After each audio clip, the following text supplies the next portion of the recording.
Welcome to another episode of Live with Laura. For those of you who are watching us live, or maybe who listen to us later today on this Monday, March 2nd, here in the St. Louis area, you're going to look out the window and think, it is dreary out there. My goodness, we have rain coming down. It's kind of cold. But here's the thing, friends. Something my mom told me a long time ago is, Laura, it is up to you to bring your own sunshine. And I have a feeling our guest for today's Live with Laura definitely feels that way. She started a nonprofit many of you have probably heard of, helping hand-me-downs. And even if you have not heard of it, there's a very good chance maybe someone in your circle has used their services, or one of the nonprofits you love has teamed up with them in the past. So here we go. Let's find out all the details behind this amazing nonprofit with the founder, Stephanie Suljak. Stephanie, it's good to see you. Thank you. Thanks for having me. I appreciate it. So for people not familiar with helping hand-me-downs, what do you do? So we provide the necessities for local families in need. We work through a network of social workers. We have about 150 different agencies that we work with. The social worker refers that family to us, and we essentially meet an order. We pack an order for them. And it could be anywhere from just clothing. Maybe mom just needs a little help with that. Or she may need the whole thing. She may need a car seat to get the baby home from the hospital. She may need a pack and play for safe sleep. She may have other children that need clothing. Whatever it is, we really try to meet that need. And you've been doing this for a long time. Longer than I would like to admit some days because it ages me. But this is our 15th year, which is it's weird because I feel like we just started it yesterday. But at the same time, I feel like I've been doing this my whole life. I kind of forget about my business life before this. I would have to think there was a moment prior to 15 years ago that happened in your life where you said, I need to create something to help other people. Is that true? Of course it is. So what happened? Of course. Everybody has their moment. I had been in the business world for, I think it was like 12 years maybe in different roles. And recently I had been in a role that I led a business unit, and it was great. Like it was a lot of fun. I mean, I enjoyed the travel. But I just was missing my kids. I mean, I wasn't home a lot of nights. I felt like I was missing their childhood. So we got bought out by another company, and I took the payout. I was like, I am out of here. Like, do not ever call me again, kind of thing. And became kind of a stay-at-home mom for a little bit while I could, and just decided that I wanted to be a foster mom. I had 2 girls at the time, and just wanted to love on some other kiddos that maybe needed a home. And I became a foster mom. And at the same time, I started to recognize all these needs in the community that I just really had no idea. I mean, I knew people were in need, but I didn't know the amount. I didn't know the volume. I mean, in my mind, there were a couple hundred families in St. Louis that could use help. And wow, was I wrong. So that's just kind of what spawned the idea of helping hand-me-downs. And from there, we just worked out of the house in the beginning. And now we've got a couple thousand square feet in Ellisville, and we're working on a building campaign for almost tripling that size. So, congratulations. Thank you. So 15 years in, it doesn't sound like you have any intentions of slowing down. Rather, you want to keep growing this. Yes. I think initially I started it more for fun. I mean, not that it's fun to necessarily see people struggling, but just more of a hobby. Like this will be a good time. And quickly, I think you just realize there's such a need. It's like you have to help. I mean, if you know that somebody needs something and you're capable of helping them and you don't, what kind of person are you? I definitely wanted to talk about the need in St. Louis sometime during this conversation, and I think now is a great time. How much of a need is there for our families? I don't know that anybody actually can give you that straight number. I'm sure that there's people living in poverty. I'm sure there's poverty numbers. I'm sure there's all sorts of like census data. But what we're finding is that it's not just those families. I mean, you're talking about families who have just come on a hard time just from, who knows? I mean, dad lost a job. Maybe dad's not involved. There's a wreck or an accident or something. And families come to us all the time that it's their first time ever seeking help from anyone. And it's really heartbreaking to hear the stories, but it's also very rewarding to be able to meet that need. And how does it work then? So the family will be assigned a social worker, and there are so many amazing social service agencies here in St. Louis. We are really fortunate, and that social worker walks alongside them with what do you need, how can we help you, and then they will submit a referral to us. We pack that order and we meet the need that way. So the social worker will come and pick up the order and deliver it to the family. And it's kind of a checklist, I think. The social workers that I've talked to, they're working on safe housing, employment, clothing for the kiddos, backpack for the kiddos, whatever that might be. And so they're just working through a checklist of how can we get this family from crisis to stability. So with helping hand-me-downs, your spot in Ellisville, how often are people in your location? What are they doing when they're there? And the orders that you get, kind of please walk me through what an order might look like. Sure. Well, we'll start with the people who are there. We have the best volunteers ever, and I will fight anybody over that because we absolutely do. We have the most amazing people. We have men and women that show up on a regular basis, so they may have a day or two or three a week where they come in and they just head down, get it done. And we have so much fun doing it. And I think it's because the atmosphere is an atmosphere of service, and there's like that joy. The people who show up aren't there to check off a list and say, oh, I did my good deed for the day or good deed for the week. They're there because they want to, and they want to impact their community, and they found their place. And it's a really neat thing to see. And watching them fill the orders is probably one of the most rewarding parts of my job, because you get to see these women, because typically the women do fill the orders, the men are on the other side of the fence, but that's a whole nother story. But you see them lovingly pick out toys and books for that child, and they're making sure that they're age appropriate. They're making sure that there's something that their child or their grandchild would enjoy. They're not just throwing junk in a bag and going, yeah, we filled it, you're good. Put it out the door. They're really seeking to make sure they understand that kid and that child is feels seen, which is wonderful. And I would have a feeling that's why the volunteers are so loyal, because they have such a personal connection to who they're helping. I think that's true. I think it's true. And we've seen the last couple of months, I've seen an interesting evolution where a lot of the social workers are coming, the volunteers are coming in, and they're bringing in stuff that they've picked up from the store or they found at home because they thought it would be a great supplement to something that we're doing. An interesting example of that is one of the things we realized, and I don't know why it took us so long. I think I was probably in the way, maybe, who knows?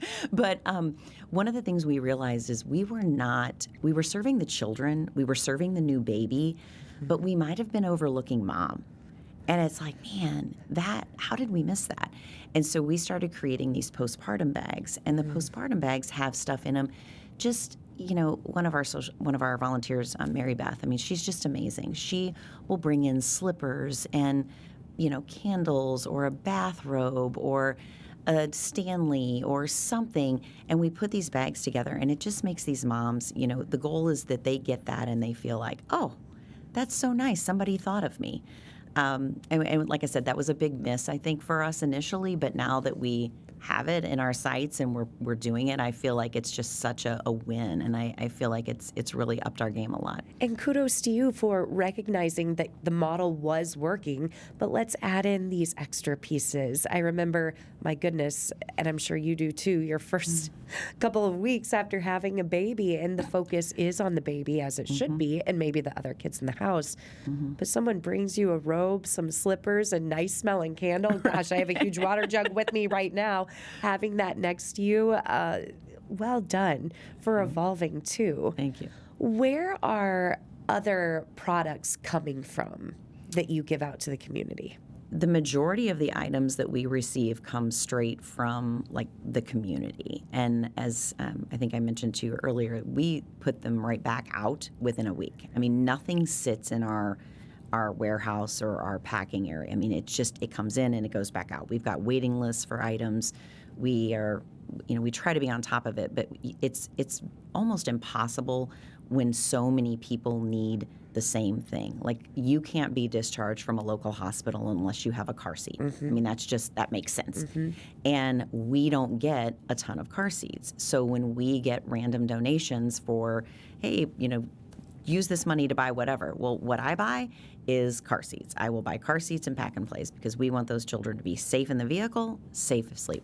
So those are the two things that anytime we have any extra money or just general funding that someone will give us, that's what we utilize it for. And I'm so glad you mentioned that because I have 2 little ones at home. I know that car seats don't expire for about a decade. 7 to 10, yep. Okay. Obviously, kids are not in the pumpkin seat that long. And I currently have our pumpkin seat sitting right there in our garage because it didn't even cross my mind. When I think of hand-me-downs, I think naively, I just think of clothes. But these items are absolute game changers for families. They are. We've been told by social workers, I mean, we don't have any data to support this, but what our social workers have told us is they believe that it helps with incidences of abuse and typically, possibly even neglect, because we're giving them swings and bouncers and a place for baby to be safe, not in mom's arms, so that mom can go do something.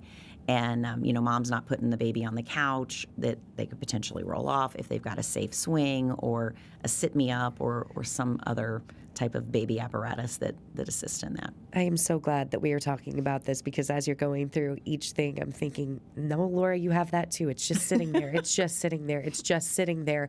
And it could be used so much more. I do want to also talk about ages. We're talking about babies a lot. How high does helping hand-me-downs help families with the age? So we carry on site, we have clothing up to XXL for both men and women. Oh. And that's for typically the siblings of the families that we're working with. The majority of the families we work with have a child 3 and under. That's kind of how we've evolved. But we do handle older children, and we get a lot of social workers from, maybe Parkway School District or some of the districts that you wouldn't necessarily think have a lot of children in need actually do.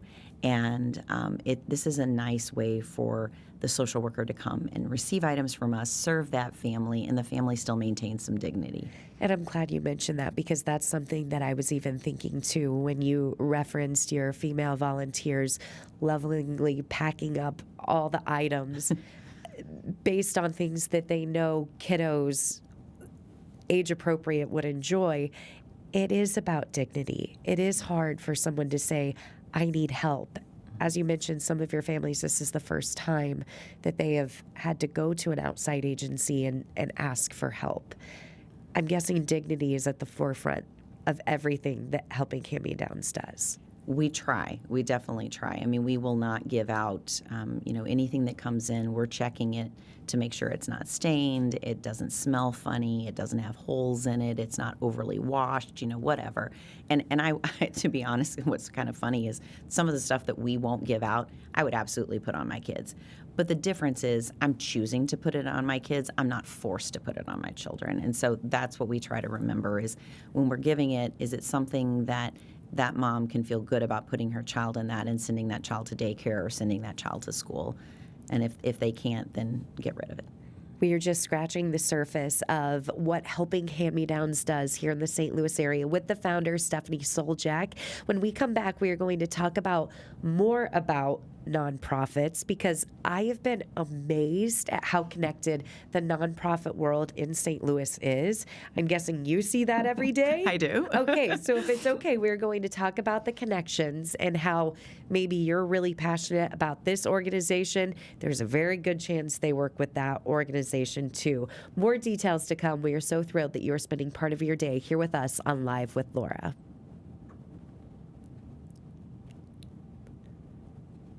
Welcome back to Live with Laura. I'm your host, Laura Hettiger, sitting down with Stephanie Suljak, the founder of Helping Hand-Me-Downs, a nonprofit located here in St. Louis. Stephanie, you have been spearheading this amazing organization for 15 years now. What are a few things you have learned about the nonprofit world that you didn't know 16 years ago?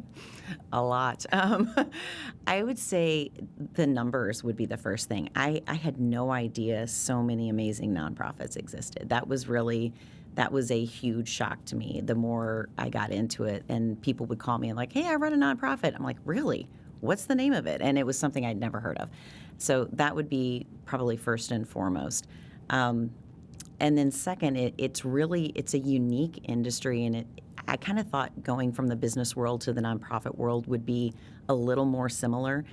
And it does have some similarities, but there's quite a few differences where, in my mind, if you were a nonprofit, you played well with others. Everyone played well together. And that's just not the case because of grants and exclusions. It's like, okay, well, if you're working with the family, we can't work with the family because we got money from that same grant or whatever it is. And I just didn't know that. And so we as an organization chose to not apply for those restrictive type of grants because we don't ever want to have to tell someone, well, we can't work with you because you're working with that person, or we can't work with you because of this. It's like, we'll work with anybody.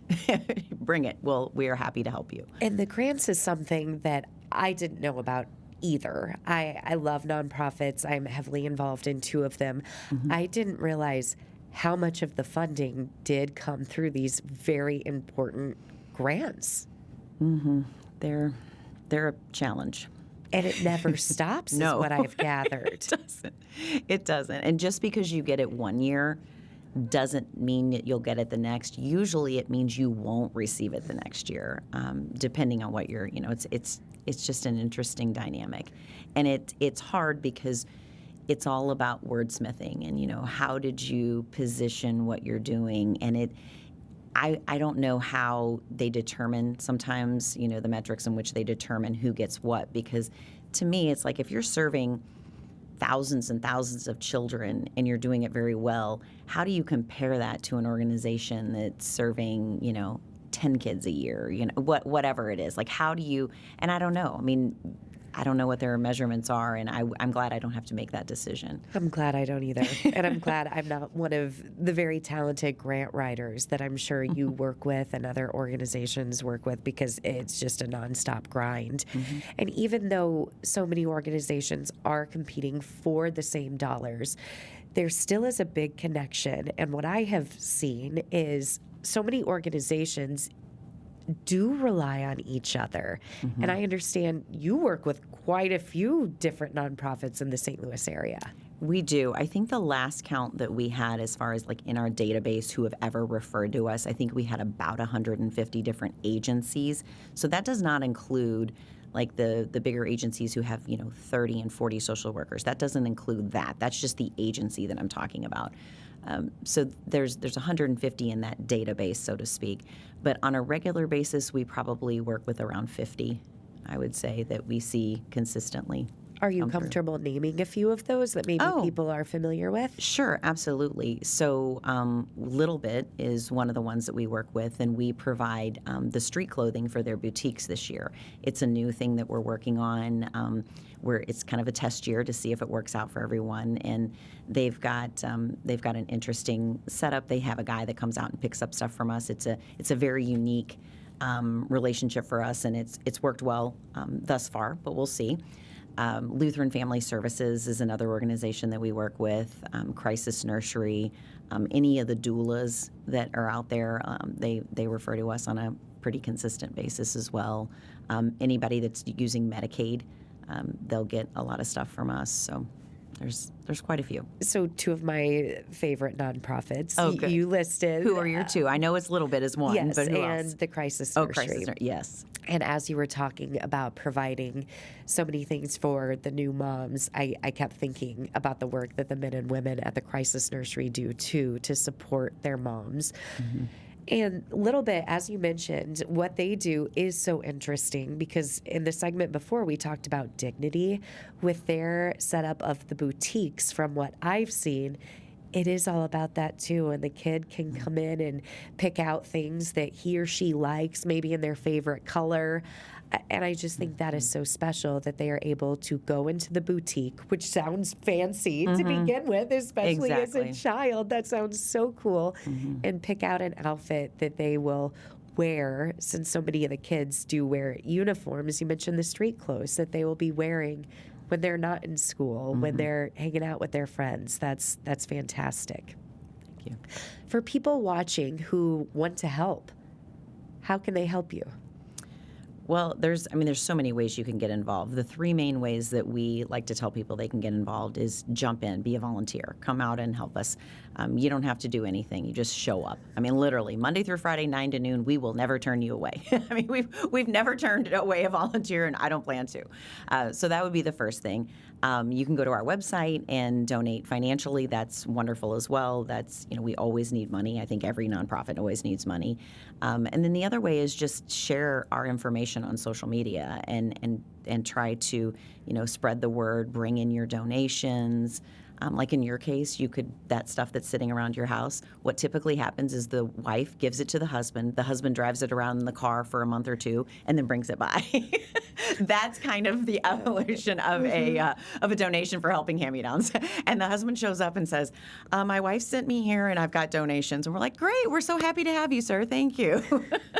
So if we could just speed that up, and so it's not a month or two, we'll be okay with a week or two. How about that? So it gets that to works. you. That works. Let's go back to the volunteers. I think something that people worry about, though, is, well, I can't lift much. I don't know how much time I have to give.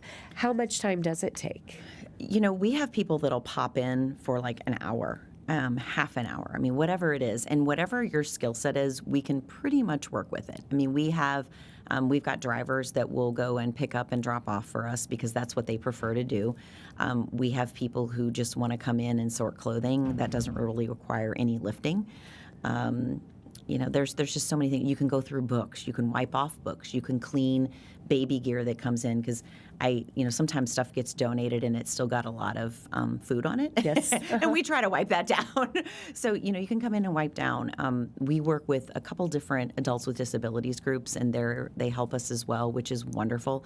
But I truly believe there is a place for everyone. I don't think anyone would ever come to our organization and say, well, there was nothing for me to do. I mean, if they did, they went to the wrong place. I mean, it wasn't us.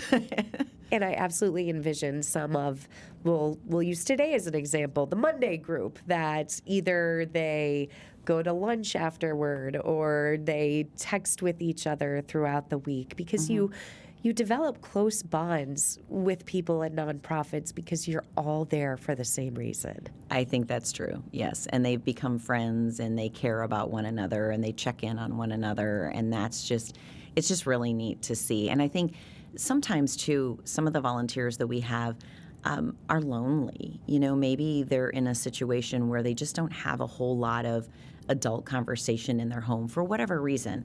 And they come in and it's, we joke that I'm the chaos coordinator. It's definitely chaotic, but it's fun chaos and it's organized chaos, even though it's chaotic.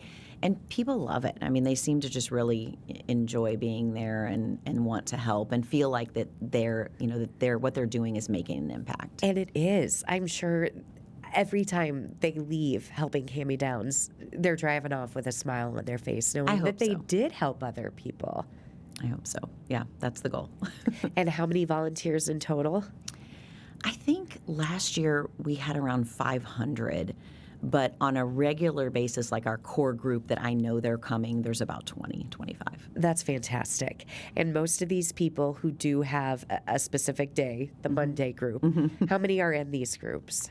There's around 5 in each of them, which would be about 25 a week, which is the norm. But sometimes it's like, okay, so and so's traveling or this group or whatever.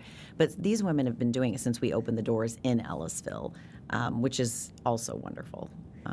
I'm glad you mentioned where you're located in Ellisville. How far is Helping Hand-Me-Downs reach, though? We will serve anyone that can get to us. So if they have a social worker that will come to us, we will serve them. So far we've served Washington County, Franklin County, St. Louis County, St. Charles County, I mean, you name it, we will and we go into Illinois as well if the social worker will come to us. And that is amazing, especially in the more rural counties that just don't have access to as many things. That is fantastic. And we do need to brag on Stephanie. She is from Centralia, Missouri, just south of Columbia, you told me. 3,000 in your hometown? It was about 3,000 when I was there. I think it's bigger now. It might be like 5 now. Okay. We're moving up. Yeah, you are. You've almost doubled population. That's awesome. But I haven't been there for a long time. So. But coming from humble beginnings like that with not that many people, you have now created an organization that has helped nearly 50,000 children and families. Thank you. How does that feel? It's awesome. I love it. I mean, I feel like I have the best job in the world. Like, I really do. I don't make a lot, but I feel like it's the best job in the world. You make a big impact. Yes, and that's what matters. That's what feeds your soul. Yes. You're not going to take the money with you when all is said and done. No. But you're always going to know how many people you helped for the better. That is. Yes, that's true. Thank you. Since starting this and leaving the business world, what have you come to learn about generosity and generosity here in St. Louis? Wow, that's kind of generosity. I'm always amazed by people. Sometimes, and when I say amazed, it's not always a good amazed. Amazed is like, wow. So sometimes some of the people that you know have means and could literally write you a check for hundreds of thousands of dollars, even $1 million, and it wouldn't impact them at all. They are the stingiest ones that I've dealt with. And then I have other people who aren't necessarily, living anything beyond paycheck to paycheck, and they are so generous, and they are so caring, and they're so kind. And then I've got everything in between, and it's amazing. We've got some good friends that my husband is in a Bible study with this guy, and they have donated. They have a home in Florida, and they have donated that to our gala 2 years in a row, and every time given it for 2 weeks and just different things. And they're just so generous. Like, every time we try to do something back for them, they're like, "Oh, no, we're going to give you some," and you don't expect it, and you're just so in awe by that. I'm really impressed with it. And St. Louis, I think in general, like, they love helping others, and they will genuinely get on board with serving. And I'm fortunate. Something we talked about off camera is empathy. And I try to live my life by putting myself in other people's shoes and how would I want to be treated if push comes to shove and I need something. And when that need comes, I hope someone's going to step up. And it sounds like this couple in your husband's Bible study, they might live life similar to that, and so many of your other volunteers. And I think it would be interesting if we had a chance to dig in deeper with your friends and some of the volunteers. I bet someone helped them. Yeah, I'm sure that they did. And I'm also, what I think is interesting about the volunteers is that you have two different people when you tell them the story of helping hand-me-downs. And I see it, and I can pretty much peg it, like, before I even hear what they're going to say to me by the way their face looks when I'm talking about what we do. Because people with empathy recognize that a few missteps on their part could have put them in the same situation as the people we're helping. People who lack empathy, they're so distant from that person that they can't even ever, like, they were just making bad choices. No, they weren't. Trust me, these were not choices. Like, this is not, the woman would never choose this. No one would choose this. And so when you see that kind of that dichotomy, you're like, oh man, that's just, it's amazing. But I feel for people when I meet with them that I know they don't have that empathy, and it breaks my heart because I can't imagine walking around without empathy and how bitter you have to be, because I think that's what it is. I think that you become bitter when you lack empathy, because you just think that, your world is just different. And I feel for them, because the feeling that I have after serving in the community and loving on these kids and loving on these mamas, it just, my heart could explode. And people don't ever, if you don't have any empathy, you never experience that. And that's, that's heartbreaking. When it comes to empathy, I think I have it personally because my mom taught special education, and she had children who used all different means of communicating and moving around their world, whether it was walkers, wheelchairs, very advanced wheelchairs. Yes. And she always said, Laura, they might look different on the outside, but on the inside, they're just like you. Absolutely. And I'm so glad that she did that. And I'm so glad I had that firsthand experience. Something I worry about, though, is being able to connect with my kids as they grow and show them that the world is different. So I was thrilled to hear that you encourage kiddos to come to the warehouse and help and volunteer. We do. And the parent needs to be there, obviously. And sometimes when the kids are little, it's literally you just dropping off toys and looking around so that they can see.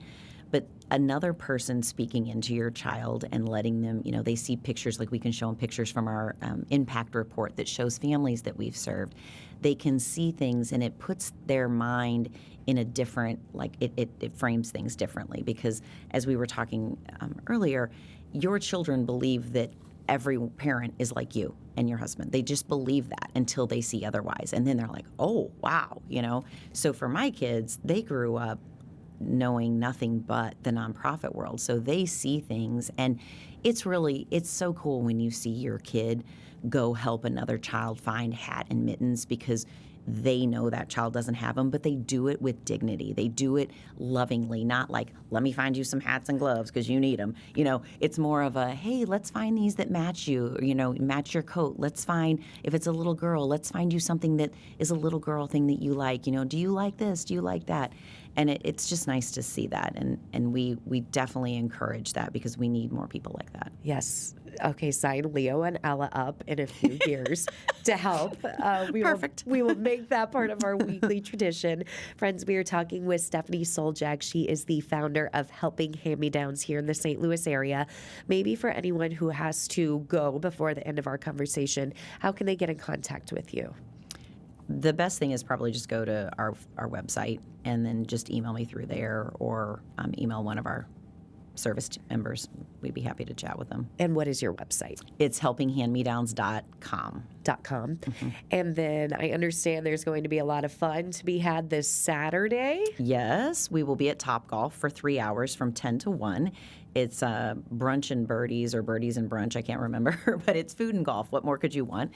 And it will have like a live auction and silent auction and some fun stuff going on. So come join us. And can people register, or do they just show up? They can still, you need to register. Okay. And I think today or tomorrow is the last day of registration, and you can bring your kids. So if your kid likes to golf, like we've got 2 that love golfing, bring your kids. It's not just an adult event. It sounds like a lot of fun. Again, that is happening this Saturday, Topgolf, the Chesterfield location. It is, yes. Perfect. We are talking with Stephanie, again, the founder of Helping Hand-Me-Downs here in the St. Louis area on Live with Laura. We'll take another break. When we come back, we'll find out some other things about the nonprofit world. I am very intrigued. I hope you are too. We'll be right back.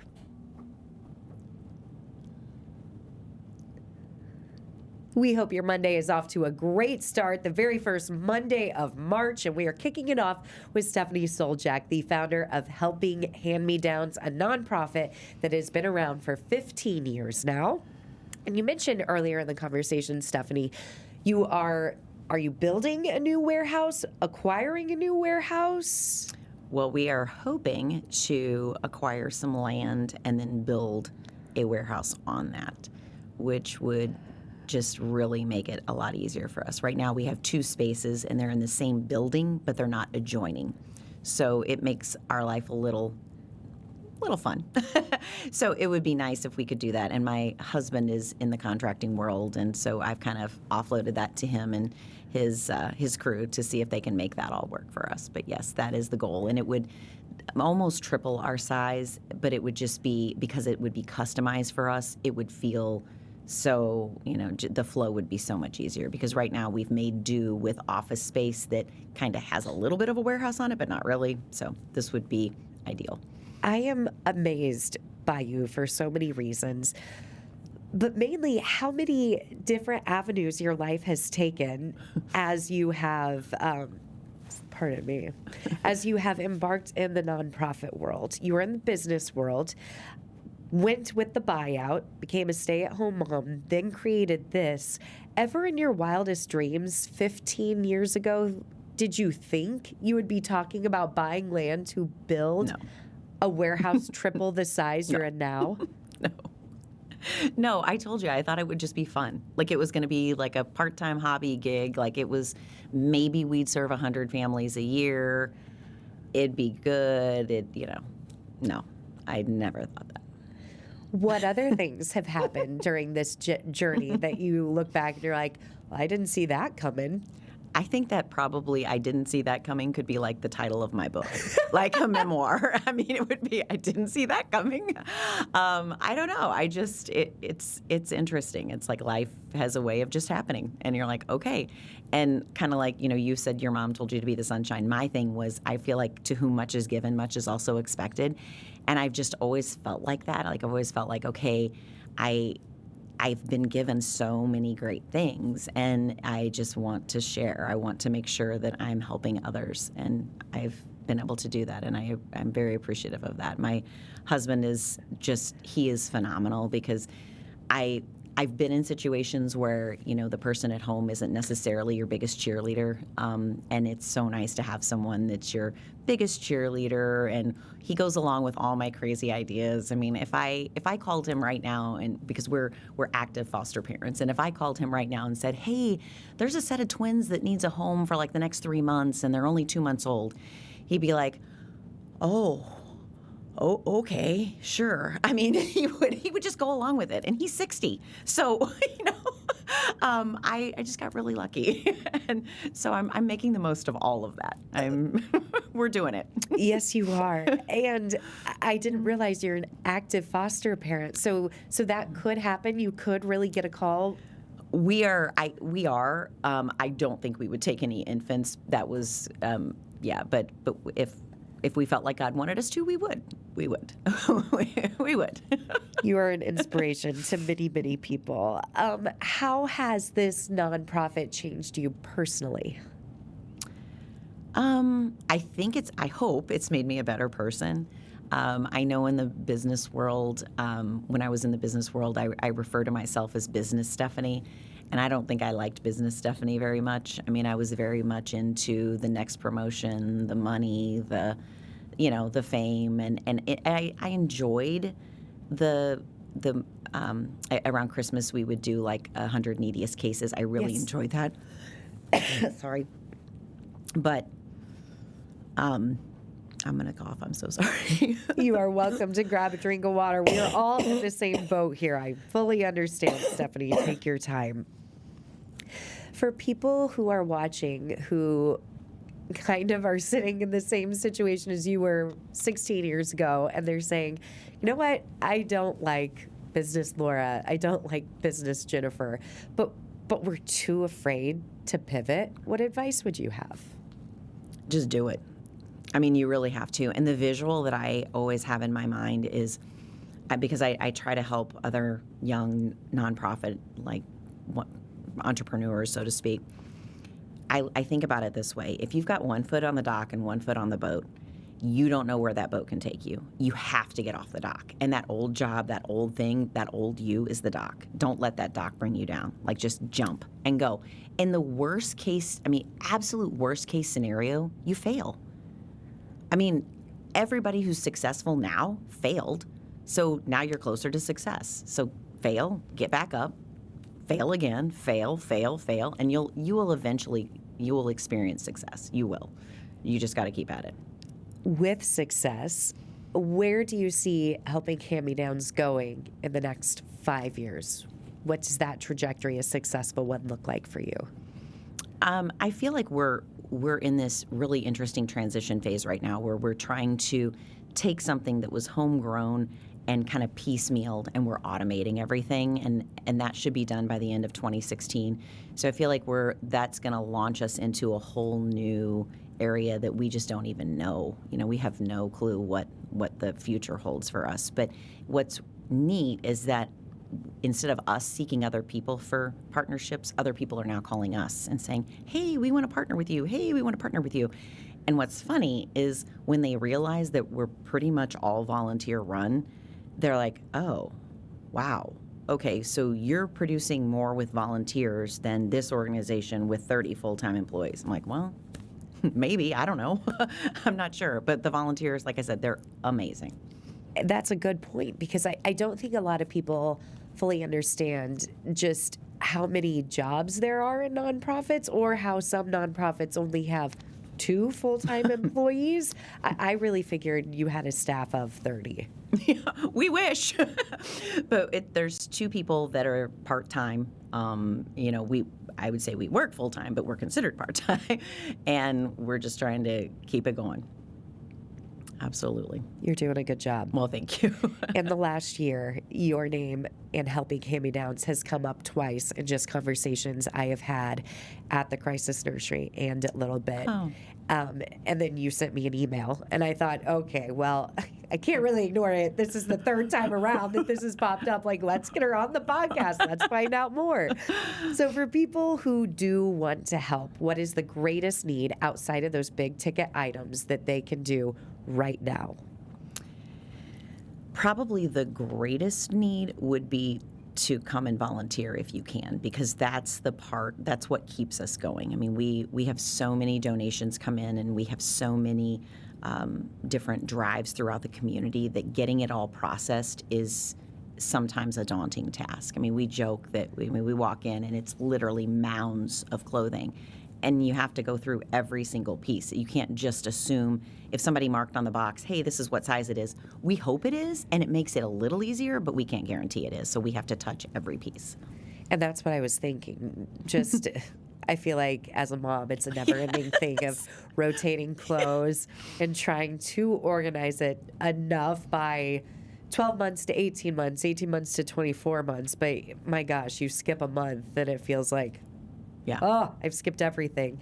So for people who do want to go ahead and go through their kids' clothes, their grandkids' clothes, and make a donation that way, do they need to wash it before they bring it to you? What does that process look as someone who's going to be donating? So what we ask is that they come in as clean, clean. So if they already have stains on them, that's not something we can take. So we want it to be clean. And if you can put it in, put all the smaller sizes together and the larger, that helps us. But it's not a necessity. Just get it to us is the most important thing, and we'll sort it out once we get it. Even though it's called Helping Hand-Me-Downs, I'm guessing there are some new items you would love to be donated to. Yes, we get a lot of new items, and the majority of our car seats and our pack and plays are new, just because that's kind of our funding model, how that works. But we'll take anything, and we really will. As long as it's for kiddos, we will take it and find a home for it. What is something that you wish people knew about your organization? Oh gosh, what is something I wish people knew about our organization?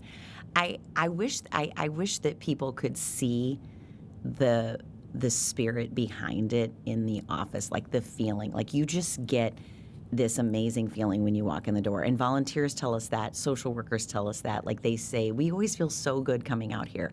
And I think it's just I feel like we just operate at like a certain vibration where, like, when you walk in that door, no matter what's going on in your life, the people who show up are just like, woo, I'm ready to go. I'm ready to serve. So they put on their happy face, even if they've had a horrible morning, and they power through. And then by the end of when they leave, they're like, wait, what was wrong with my morning? They forgot. So it's almost like a workout.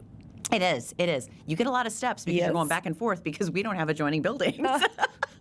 So hold the bags. It's like a CrossFit. Yes. And then once you have the new warehouse that's 3 times the size, you're definitely going to be getting in your steps. Right.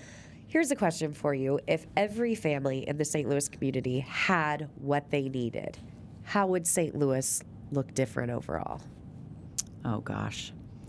I feel like right now there's such a disparity between the haves and the have-nots, and it creates this divide that doesn't need to be there. So I feel like if everybody had what they needed, it'd just be a lot calmer. Like it would be a nicer place to live. I would say. What's amazing about you is longevity, 15 years, including through the pandemic. When I drove to work today, I thought about what life was like 6 years ago at the start of COVID. We were still in person, but by the end of next week, we would have all been out of the office. What have you noticed as far as the need for our families differing past the pandemic? I'm not sure that I've noticed a whole lot of difference in the need. Our model changed greatly as a result, and it is actually a lot better. So prior to the pandemic, we had multiple locations. We had a Soulard office, we had a Pagedale office, we had a city office that was like down off of Second. We had a Crystal City office. We were just all over, and we did that thinking that we were helping and being in the locations where the families were and meeting that need personally. And what we found is that we were really spreading our resources too thin. And by putting it all together, specifically out in the county, we were getting better donations. The donations that were coming in prior, maybe 20%, 30% we could use. The donations that are coming in now, we use 90% of the donations. I mean, it's more and it's better. So our distribution model changed greatly, and we weren't sure that social workers would want to make that trip. And now they're planning their week around it. They're saying, hey, I've got 10 orders or whatever. I'm going to pick them up on this date. So they're just consolidating instead of swinging by. But it's definitely, to me, I'm glad that we changed our model. I'm obviously not glad we had a pandemic, but I'm glad that our model was modified. Yes, there are some positives that did come out of it, just reworking things in general. Absolutely. You have kids. Are they going to get into the nonprofit world? I doubt it. I doubt it. I think I've fried them all on that. My older girls, I have an accountant, and then one is a business owner with her husband. And the younger ones that are still in the home, I don't see either one of them wanting to do the nonprofit work. Well, whether they're in it as a full-time job, they definitely have it in their hearts to give back to people. I think they do, yes. Stephanie, thank you for joining us. One more time, how can people get in contact? Our website is probably the best way, which is helpinghandmedowns.com. We're also on Instagram, and you can connect with us. Anything, if you get it out there, Cassie or I will get back to you immediately. I think we're pretty prompt with that. I would say so. She's been great on email, great in person. Thank you for joining us today for Great Day St. Louis. She was part of my mom club. And then here on Live with Laura, the big event happening at Top Golf this Saturday in Chesterfield. You said 10 to 1? Yes, 10 to 1. You can register by checking out their website, helpinghandmedowns.com. I do apologize for my coughing. Mine too. We're both struggling. But we're trying. We're doing our best, St. Louis. So how about this? Until next time, thank you for listening, thank you for learning, and thank you for being live with Laura.